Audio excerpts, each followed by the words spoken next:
program are not those of IntellectualRadio.com, its subsidiaries, or sponsors. Encouraging, educating, and empowering you into action. This is Warriors Talk with your host, Lady Rochelle.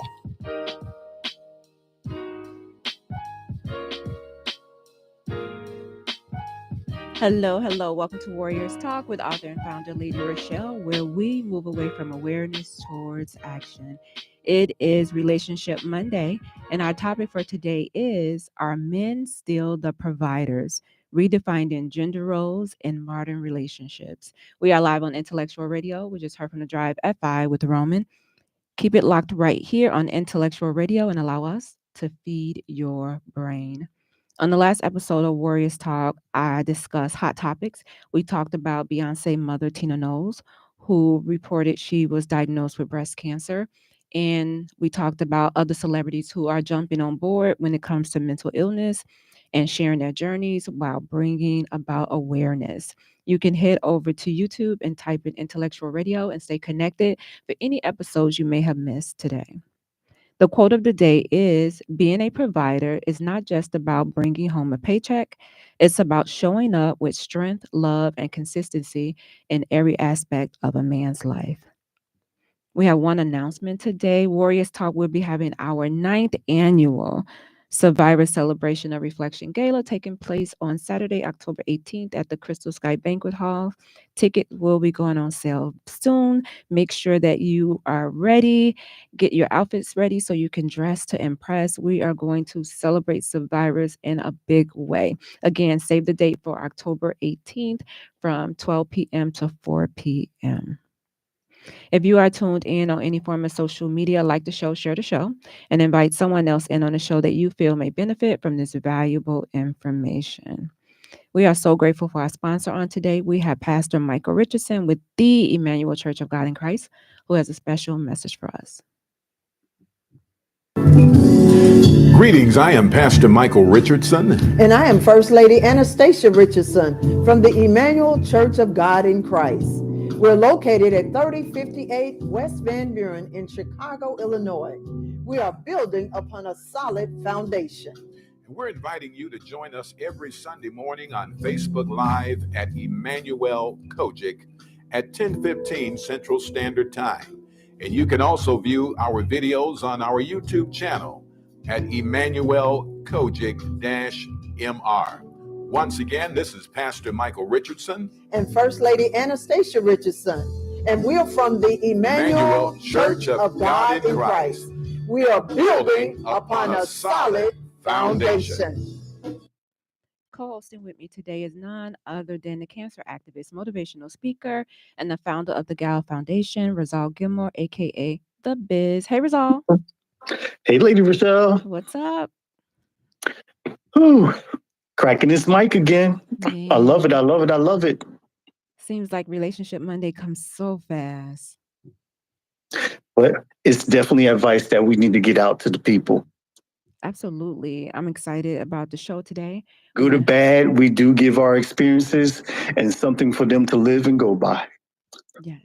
Now, this is a controversial topic. Are men still the providers? And we're going to talk about gender roles and modern relationships. And this conversation should spark some type of thought-provoking challenges on tradition.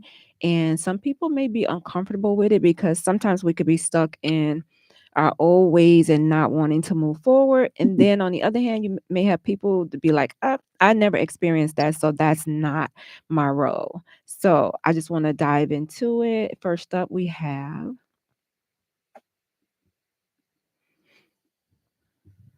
the traditional role of the provider. What does the traditional role of a provider looks like? When you think about Rizal, a traditional provider, what is something that comes to mind?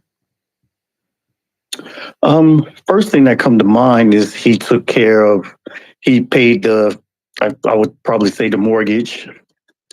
He took care of most of the bills. Yeah, I would say my dad. He was a traditional man where my mom stayed at home and she didn't have to work. He took care of all the bills. So absolutely. When I think about a traditional provider, I think about my dad in that generation. So a financial supporter would be first on the list, which would be the man who earns the money, brings the money to the household. He covers all the expenses, the food, the education, the clothes for the children, while the woman stays at home. So the first role in that traditional setting would be a financial supporter. I can agree with that. I think another role we think about when it comes to traditional providers would be a protector of the family, somebody who is going to protect and ensure the safety of the household, both physically and mentally. I also think, yeah, protection. Him being head of household, leading the way, setting rules and how things are going to play out. So if I could see that as like a traditional role as a provider. What about the decision maker? Somebody who always have the final say. They make the majority of the decisions in the family when it comes to finances, discipline, long-term planning would be another role of a traditional provider. I don't think I experienced had my parents experienced that. And my father, they was old school. They was, born way back yonder. And I never seen them, my father made the money, but my mother, and I know we're going to get into it, but she more so, I guess he brought the money home and she divvied it up however she need and put it where it need to go. So that right there, that teamwork, that Absolutely. discipline. I was the only child. I was a good child. Look how it turned out. You see this face? I will say in my household, my mom was the one who did the majority of the whippings. I only remember receiving a whooping from my dad one time. And that's all it took. One time I remember my mom and my dad went out and my brothers and sisters stayed home. My oldest sister was, I guess, babysitting us, and it was 7 of us. We ended up getting into a fight. So all 7 of us was just fighting and just like tearing the house up. We were fighting, and until they came home, we were still fighting. And my dad came in and he just got the belt and he just started from the oldest on down. Just everybody just line up. Everybody just got a whooping. And I just remember when he got to me, I just fell backwards. Like as soon as I saw the belt come up, I just like fell backwards. You fainted. I just fell back. I was like, maybe if I faint, y'all he was gonna in there hit on me. some rah-rah WWE type stuff. Now you come home, he came in I was trying to like, regulate. maybe if I fall, maybe if I just fall backwards, he won't hit me. And then he was still swinging. So I was like under the bed, like just trying to get closest to the wall as I can. And he was just swinging under the bed. I was like, oh my gosh. It was horrible. That was the only time my dad ever whooped us. Like that was the worst. My mom, it was a constant thing. You did something, you knew you was gonna get it, but it took a lot for my dad to be like, "Oh, y'all gonna get it." Like he was the one that was like, leave the kids alone. They all right. Like they didn't do nothing that bad that they deserve it. But that day, we tore that house up, and everybody got it. Well, it's like my mom, she was the disciplinary in the house. She used to make me go get my own switch from the outside, call him Mr. Greenie, and would sit him up top on the refrigerator until I started getting smart and climbing up on the refrigerator, taking it so she couldn't get it. So in case I got in trouble. And then I would run to my room and hide underneath the cover. So she thinks she was doing something. She was just hitting the top of the cover, and I was just going, ow, ow, ow. Or I'll run and go lock myself in the bathroom. And she said, you got to come out sooner or later. But by that time, she was tired. She wasn't even trying to do nothing. What about when you would do something and you would be out and they'd be like, you gonna get it when you get home, and then you like all nervous and stuff, like, oh, I hope they forget by the time I get home, they gonna forget. And they just out having a good time, they laughing and stuff. You're like, oh, they forgot. Then you go home, you get comfortable in the bed, and then next thing you know, here she come turn on the light, like you about to get it. You like, oh my God. Like, what's wrong No, with she you? was good. I think it was just one time I got in trouble because she told me not to stay out late. And here I was, a fool in love. I think I was about 15 years old. At that time, I wasn't getting beatings or anything. She was just like, nah, you ain't going nowhere for like a month. And now the girl lived across the street. We were supposed to go to Great Adventure like the next day. And we stayed out till about, it must have been like 2 o'clock in the morning, but I was only across the street. And we was just sitting on the porch. Like if you came to the window, you could see me. But she was like, oh, you think you going somewhere today, tomorrow, which was the next day? Nah, I had to miss the whole Great Adventure thing. And I had worked hard to gather up some money so we can go and do all that. And yeah, she laid down the law. And I think that was probably about the last punch my room, because by that time I was driving and going out and doing all kinds of, I was like my own man by then after that. So I was ready to get my own plate. You ain't going to tell me what to do, because every parent, as long as you under my roof, you follow my rule. I think that is the one numero uno disciplinary tactic that they do. Absolutely. Although as I got older, my mom she didn't really bother me. Once I got like past, I stayed in my parents' house until I was 27. Like all of my brothers and sisters left, and I was the last one. I was like, oh, this is comfortable for me. I can work, come home. They wasn't really like asking me for money and stuff. I'm like, yeah, I was in school full time. So it's like they wasn't bothering me. I was working. But it took me until I was 27. I was like, okay, I got to go. I've been in here too long. It's time for me to go. So yeah. They didn't bother me. Hey, Lisa. Okay, I have another one. This one is the moral and spiritual leader. So they guide the family towards the religion, moral teachings, and setting a tone for the family values and discipline. Yeah. You think I that think would both my parents was grounded when it came to spirit, to going to church and, God and praying and all of that. They both were kind of equal on that part, I must say. I think that would be my mom, more with the spiritual leader and the moral teachings. When it came to that would definitely be my mom. Oh man, I used to hate going to church. I would go there and just try to stay awake.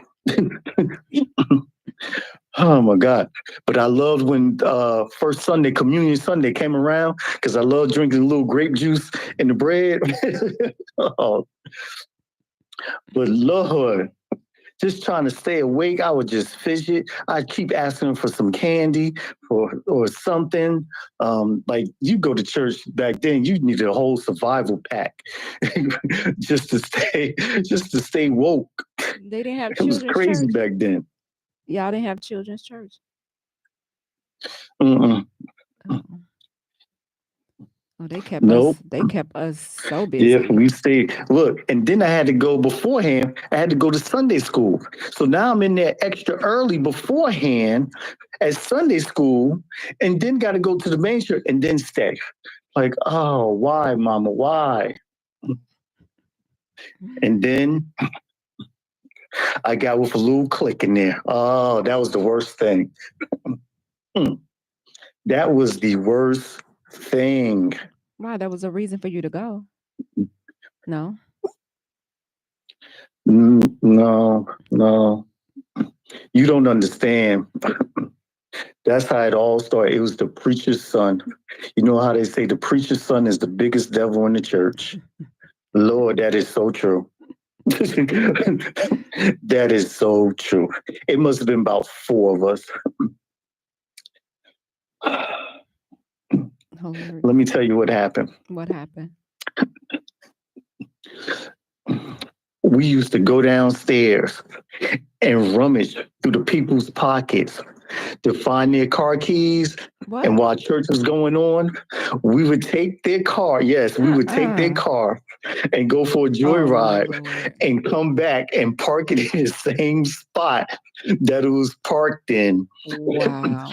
And until one day, somebody parked in the spot. Oh, And I just act like mama, I was just waiting for you. I moved over here, like, look what I could do. Look what I could do. Man, I moved it. And that's how I got up. I mean, we was way down, like we whole like 2 counties over driving around, wow. getting through little small spaces. And one day the police had to get by and they blew the horn and was like, oh.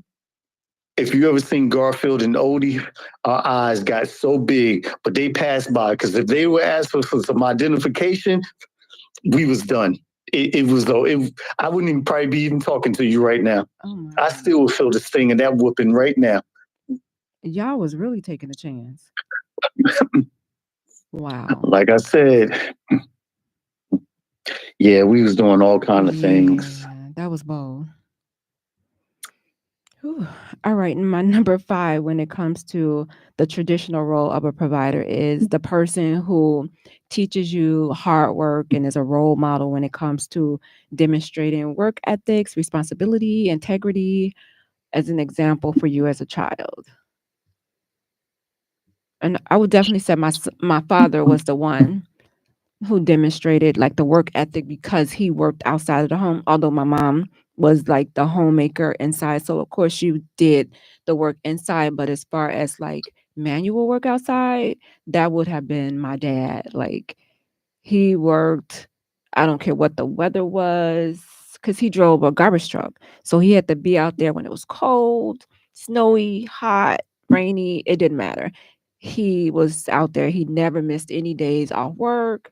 So when it comes to work ethic, it would be him. My mom too, because when we came home when we left for school, we had breakfast. When we came home, we had dinner. Like she did everything pertaining to the house, and he did everything pertaining to outside of the house.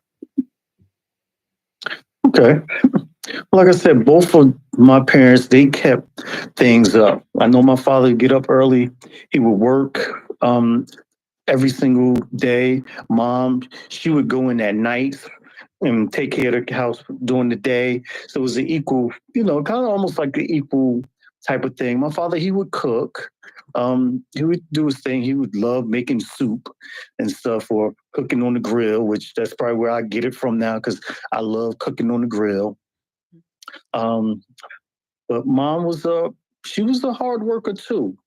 So I can't really take anything from her. I mean, they really, like I said, when they came to this marriage thing and holding it down, they definitely was a team doing it, and I really think back as I got older, and I think back about, how my father was and, a lot of children, how they say they didn't have their father in their lives. And I was really lucky to have both my parents in my life, and the same for you.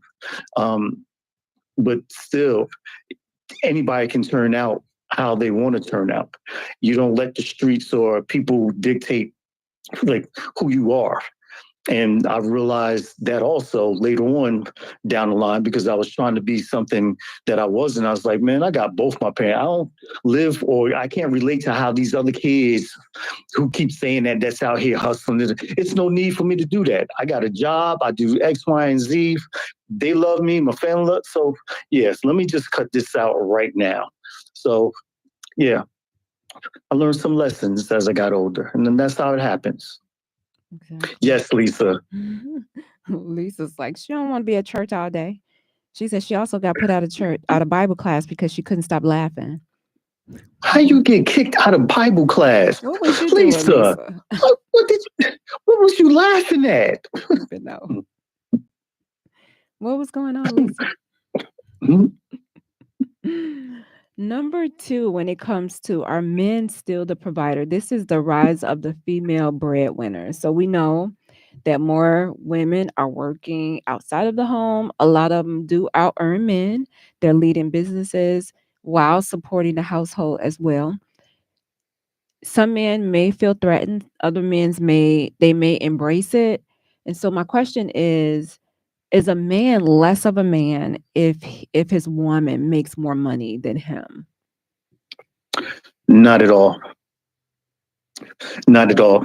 And don't let these people tell you otherwise or try to fool you into believing so. Not at all. If remember, y'all are one, y'all are a team. If she can get it and getting more of it than you are, perfect. Then you just adding more to the pot. Don't let nobody steer you wrong, steer you out right out of your marriage. Nope. If she getting it, fine. That's perfect because it's all going to the same place. So how does this shift the effect of like respect, intimacy, and the balance of power at home? Because sometimes people will say, "Well, I'm making the money. Like I'm the one that's the breadwinner. I'm the one that's in control. I make the decisions." And sometimes they feel like they don't have respect. It's not in all cases. They don't have respect for that man because he's not making as much, and they're turned off. And I think for some it may not happen right away. It may happen like maybe in the middle if they lose their job or something, or they just don't want to work, then I think those things may come into play. Don't let your ego talk you out of your relationship or end up in divorce court. You need to tone it down. There's a reason why you two are together, and who knows? We don't know if that person came in making more money than he did, or they was with that person and then started making more. But either way, that man is still head of household. He's still the man of the house. Lisa said, no, he's not less of a man. It's better to do things together. Right, thank you. Me and Lisa agreeing tonight. It's better to do things together. I think for some women, they may feel that way, though. I've talked to women that feel that way because I felt that way at one point.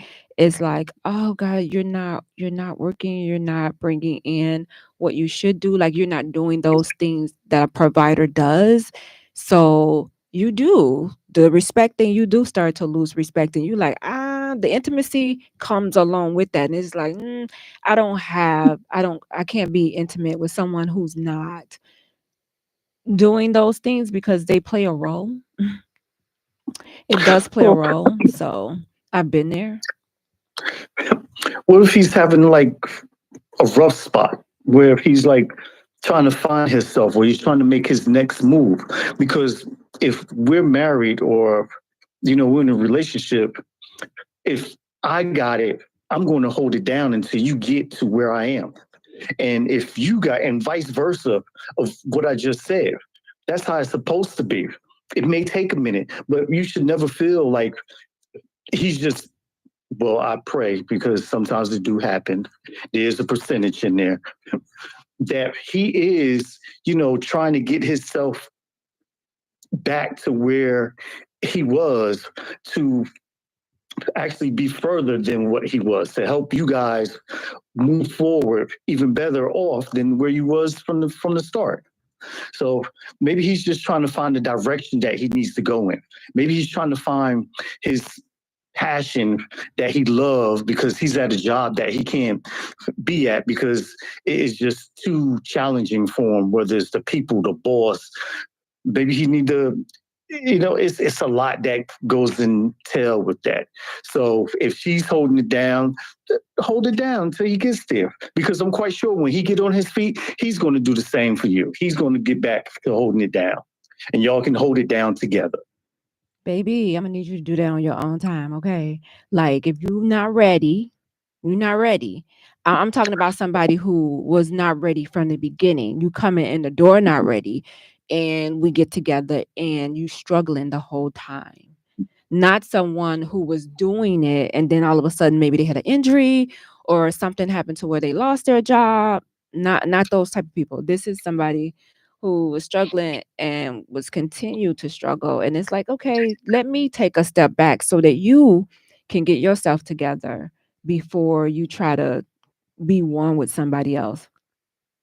So not like, oh, like Lisa was saying, you between jobs. No, life does happen and people may lose their jobs and they're looking for a job. Yeah, and you should have that person. But I'm with Lisa. I can't deal with the excuses. It's the excuses, and the babies are still hungry. The rent is still not getting paid. Look, Um, I get it. I understand about the excuses, but you also have to blame. You can't blame him. You got to blame you because you knew what you was getting yourself into when he told you, I ain't got no job. He's always asking you to pay. You know what you was getting into beforehand. So if you still chose to go through and stick it out with this man from the beginning when he wasn't offering anything or didn't have even a pot to piss in and the window to throw it out of, that's your fault. no, sometimes they do be working. Sometimes they work, and then y'all get together, and then they not working. Sometimes they do be working, and they're Wait taking a you minute. out. Yeah, Wait a sometimes they're minute. Say, wait a working. minute. They be They're working. working. Sometimes they do have a job. It Uh may, huh. and then they lose their job or they quit their job because hey, your paycheck can take care of all the bills. They know that. So it's like, let me ride off this for a while. Oh, she got it. And then when you decide that, no, I don't have it anymore and I'm tired of having it. So I'm going to take a step back. You try to give people the benefit of the doubt to say, okay, let me just get them a little bit to see, let them work. No. I mean, it comes a point in your life to where you like, you need to figure this out on your own. I'm not gonna continue to hold your hand through this. Cool. This is why the dating pool is the way that it is now. I say if you're not ready to date, then don't date. If you're not working, if you don't have a job, then you should not be dating. You should be trying to get yourself together before you date because dating costs money. It's not cheap. And depending on what type of dream you selling that other person, they're going to expect you to deliver on whatever it is that you're selling them. So I would say, and more importantly, get yourself together than to try to date somebody. Well, you do have some women that's, hey, baby, I'll take care of you. I'll take care of everything. You ain't got to worry about nothing. Just take care of me. That's it. Mhm. Tamiko said that's a great question. Are men still providers in their families? A lot of times, Tamiko, a lot of times I think this different generation is not. A lot of them are like, no, that I'm not doing that. You do your thing, I do my thing. If you ain't got it, then I don't know what to tell you. I feel like maybe the boomers are more providers than anything versus the generations that came after them. I feel We like call them the millennials. I feel no, the millennials is Generation X. I think it's the boomers, Generation X, then the millennials. I feel like the boomers were the last of the providers when it comes to that, the traditional providers. Other than that, no, they're not trying to do that. They really not.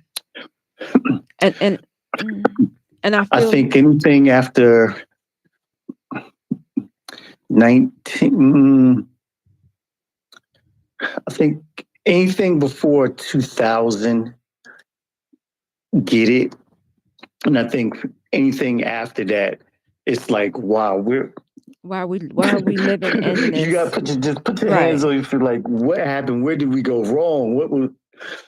And granted that things do evolve, right? So things evolve and we can't just stay in one place. So we know things are more expensive and everything. But I did hear somebody say that when the boomers, when they went out and worked, whatever job they had, that wife operated within that man's salary, right? So if he brought home 50,000, then she learned how to operate within that 50,000, whether she was making clothes, she was at home growing stuff or whatever, but she made it work within his budget so that they would be able to manage versus, oh, I want to get this Gucci purse, I got to get my hair, my nails done every week. And, no, you at home doing your own nails or you buying some nails that you can, the press on ones, like you doing that stuff yourself because it's not in the budget for you to be doing all of those things. So that woman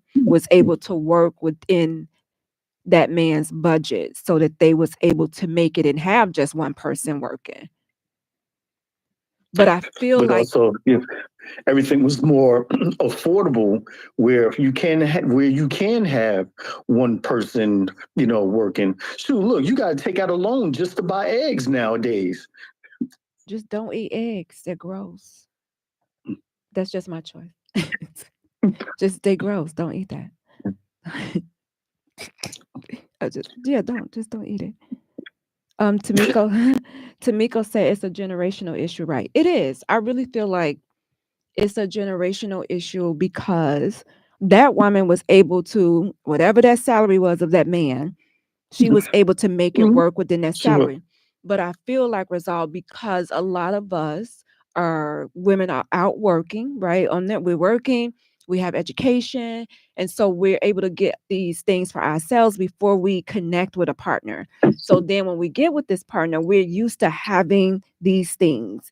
And then it's like, okay, now I get with you and you want to operate on your salary and you want me to not have what? Like, no, that's not going to work. I need to be able to have these things. So I think that plays a role into it. I actually like what you said about could kind of put things in perspective with a wife budgeting according to what was coming in. And that is pretty much correct, because as I think back, I think my mother did that. But again, why would you not want more? We're good right now, but why can't we be great? Why can't we just go forward and have both of us, we operate on that, but then I go to work and what I bring in, we put that to the side and we save, because as they say, rainy days will come. It will happen. You don't know what you're going to run into. The furnace, the car, anything at this point. Taxes,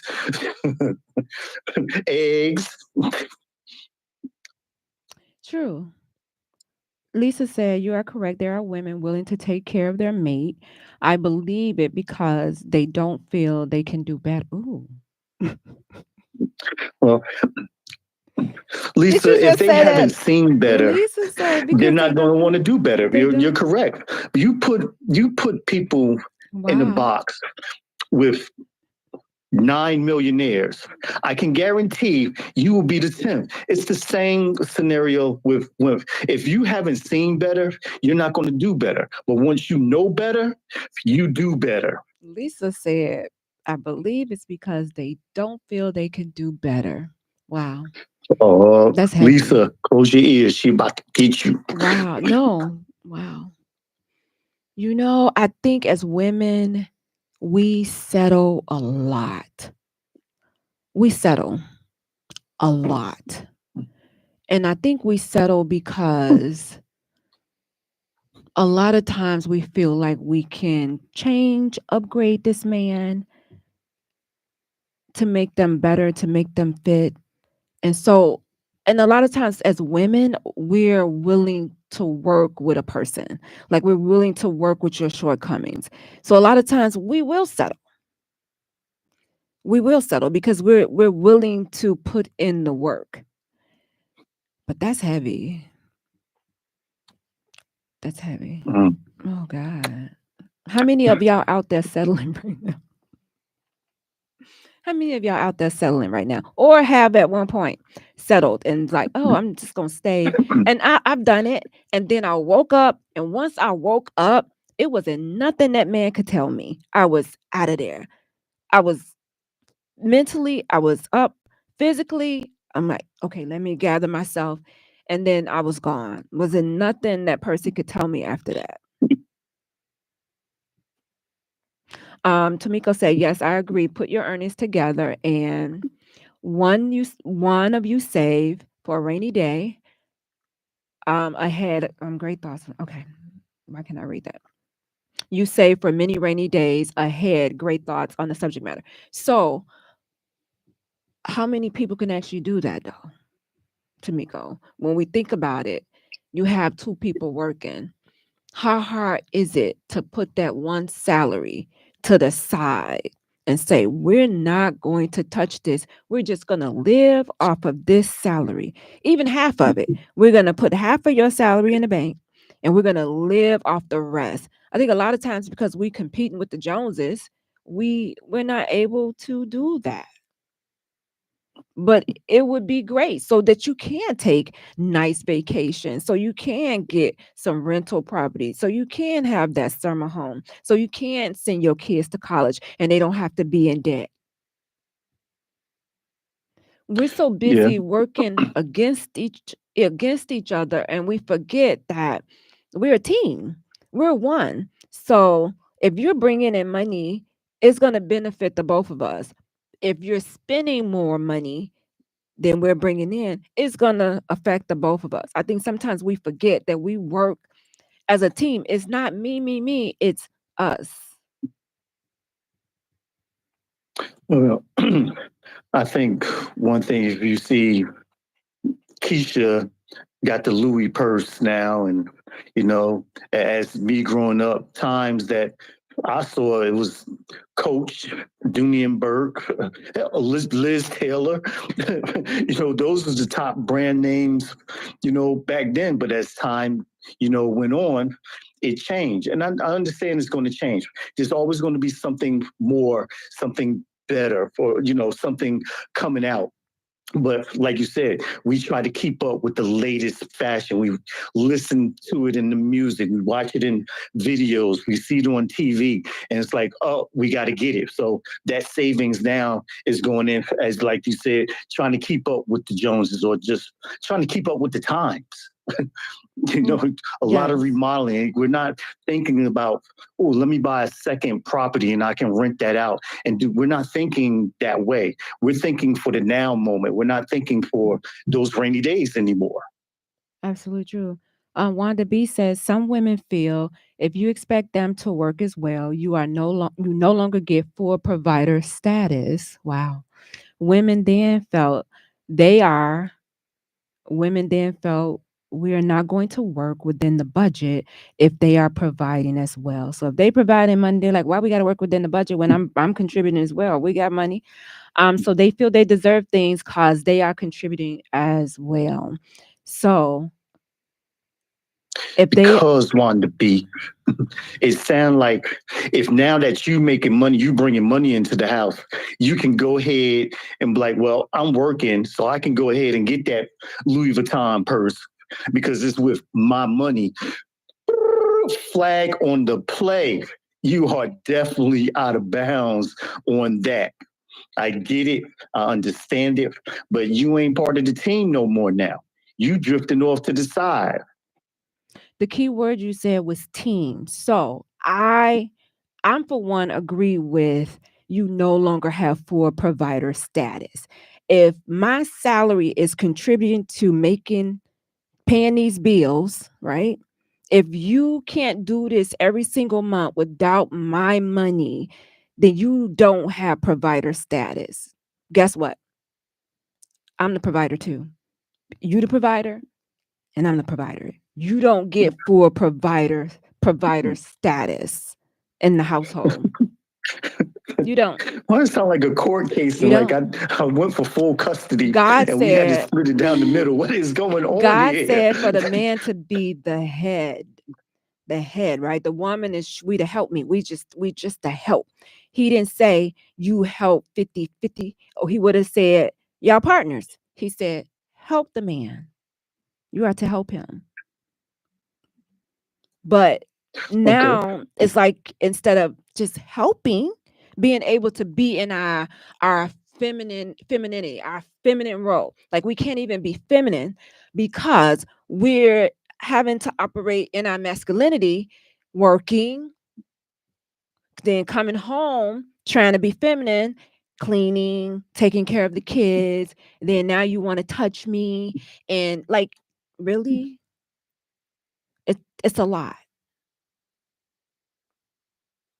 So you don't get full provider status. You don't think it's a lot for that man, for you? You were built that way. Trying to do those things when he needs to relax. God he built you went that out way. there and he worked just as hard also. Oh, baby, no. If you He are come home doing, to the kid. He come home to the kids too, and I'm quite sure she said, "Get your kids," or whatever the case is, and y'all both trying to figure out what you're going to eat, what Get it type of out. meal Let me. for the night, or whatever the case. Come So, on, go ahead. so I'm gonna let you get it out because I don't want to overtalk you. I want you to get out what you have to say. Oh, we don't have that problem. We good. So, if the man is a true provider, which means if he's providing and he's paying the bills in the house, and that woman she's a stay-at-home person, stay-at-home mom, then when that man gets home, the way that it should be, and I know some women probably do, if they know that man is paying all these bills, you're not gonna be, oh, as soon as they hit the door, the kids running, jumping, unless it's in a happy way and not in a way like, get your kids, I'm about to go. No.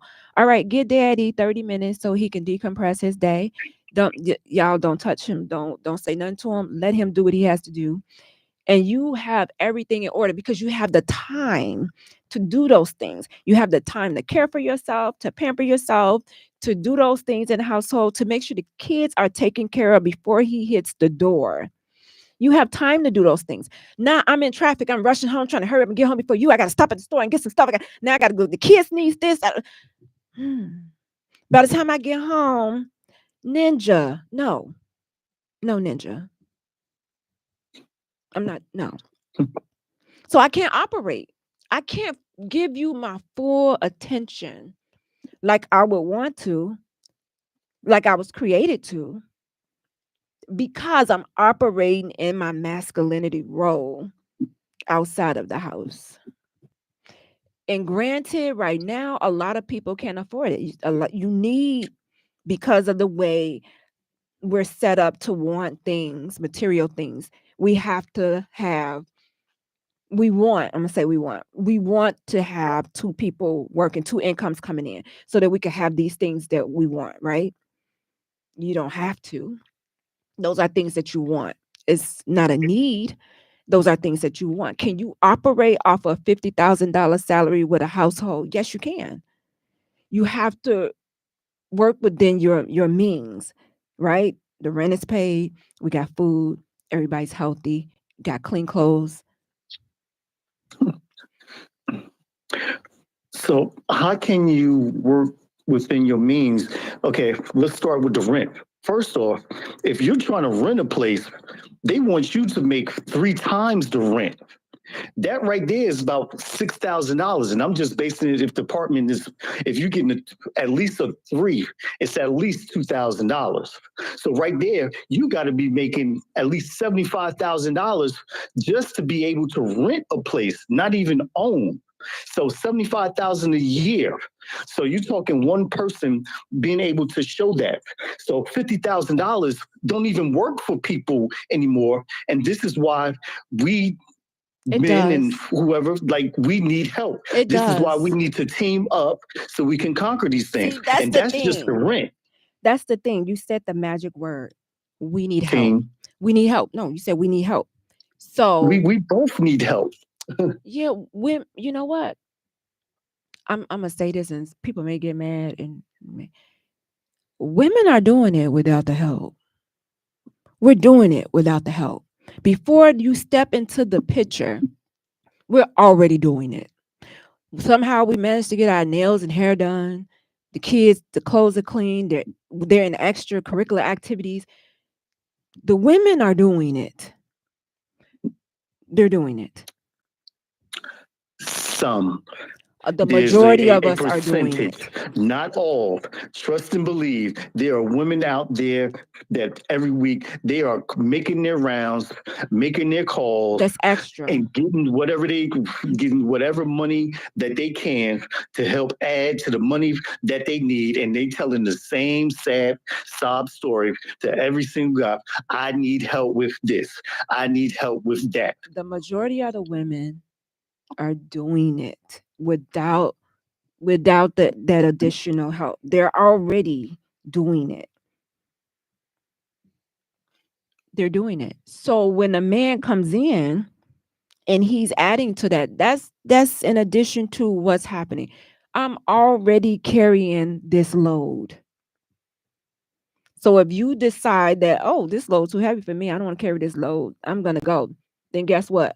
Our household would not be interrupted because I'm already carrying it. Now, am I supposed to carry it? No, I'm not built to carry it. God did not build my body to carry it. That's why a lot of women are sick. They're dealing with all of these things because we're not built to carry it. The man is built to carry certain things. And because, again, we have to operate in our masculinity because some men need help. Sometimes some men do need help. And okay, if you It's need a help, lot put on. It's a lot these days to put on our. That's being put on our shoulder. like To what? be the provider. Like To what? be the provider. To come home and listen to women say everything about what you're not doing. Two things. Do you realize? And you have to listen and go through that, and then you want certain things. So if women are doing it on their own, and a man comes in the picture and he helps you advance, and vice versa, because it can happen both ways, because that's how it should be. A man or a woman should help you advance to the next plateau.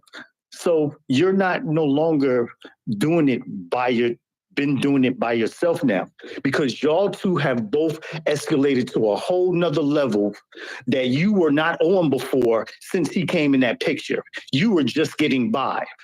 Now y'all doing it. You're comfortable, because if you're just getting by, you're not comfortable.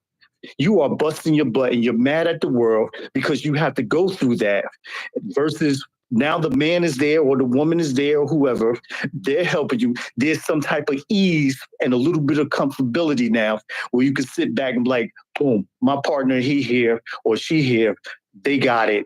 They're here to take that load, that burden. I'm not going to burden them because we're doing the thing.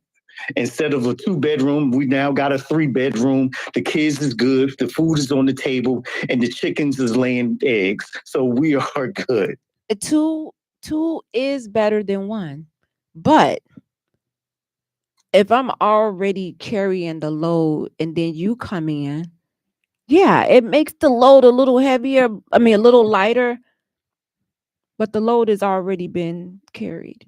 Do I get to rest? Do I get to sit back and be like, "Whoo, now that he's here, I don't have to do all that." No, because you're expecting me to still do exactly what I'm doing. You expect for the woman to still do exactly what she was doing. Well, you was doing it before I got here. You was getting your hair done before I got here. Why? Because I'm here, that has to stop. She still doesn't get to operate in her femininity with you being there as the provider. Tamiko says, watch your spending and budget well on what your earning can afford. Yes, your earnings can afford. Yes, that's the way it should be. That's the way it should be. She said that's key. Work as a team. Don't try to keep up with the Joneses. A lot of times we do, and it's hurting us.